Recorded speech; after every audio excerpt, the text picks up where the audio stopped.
Hello everyone, আমি জয়ী আবার তোমাদের কাছে একটা রেসিপি ভিডিও নিয়ে চলে আসলাম। চলো আজকের রেসিপিটা তোমরা ব্রেকফাস্ট বা ডিনারে অবশ্যই বানিয়ে খেতে পারো। চলো কী রেসিপি সেটাই শেয়ার করছি। দেখতেই পাচ্ছ সাথে ফুলকো ফুলকো লুচি আর সাথে আছে চানা তরকারি। এই চানার তরকারিটি কীভাবে পারফেক্ট বানাবে এবং খেতে দুর্দান্ত স্বাদের হবে, চলো সেটাই আজকে তোমাদের সাথে শেয়ার করি।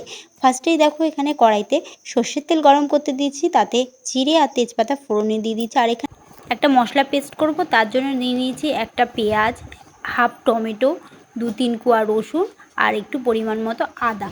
এই দিয়ে এটাকে একটা মিক্সিতে পেস্ট করে নিয়েছি। এই পেস্টটা দিয়ে দিলাম এই তেলের মধ্যে দেওয়ার পর এবার এটাকে ভালো করে নাড়িয়ে দিচ্ছি। এবার এটা যতক্ষণ না তেল ছেড়ে আসে ততক্ষণ এটা কষাবো। মশলাটা যতক্ষণ কাঁচা গন্ধ থাকবে ততক্ষণ কিন্তু কষাতে হবে, নালে টেস্ট আসবে না।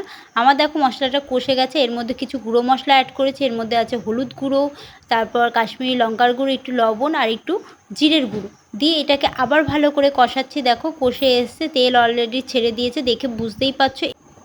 এরপর এর মধ্যে অ্যাড করব হলো একটু ছোট ছোট করে টুকরো করে রাখা তোমার চিকেন। এটা তোমরা না থাকলে বাড়িতে অ্যাভয়েড করতে পারো। দেখো এই চিকেনটা দিয়েও আবার ভালো করে কষিয়ে নিলাম।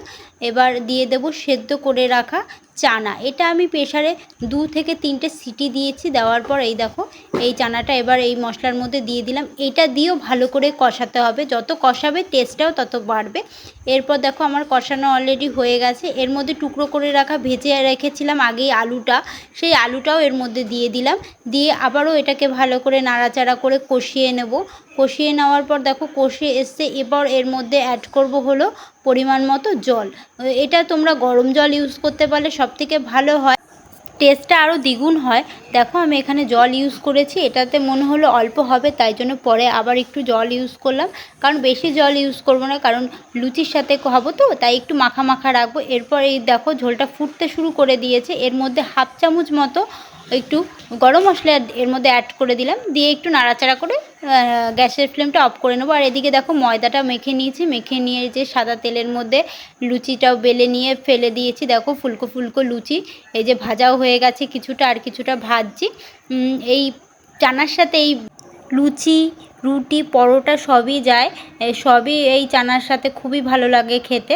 দেখো আমার অলরেডি ভাজা হয়ে গেছে। যেহেতু আমি রাতের ডিনারে খাবো তাই ডিনারটাও বেড়ে নিয়েছি, প্লেটিংও করে নিয়েছি। দেখো লুচি আর চানা আলুর তরকারি। এইভাবে তোমরা পারফেক্ট চানার তরকারি বাড়িতেই বানাতে পারো, খুব সুন্দর লাগে, দুর্দান্ত স্বাদের হয়।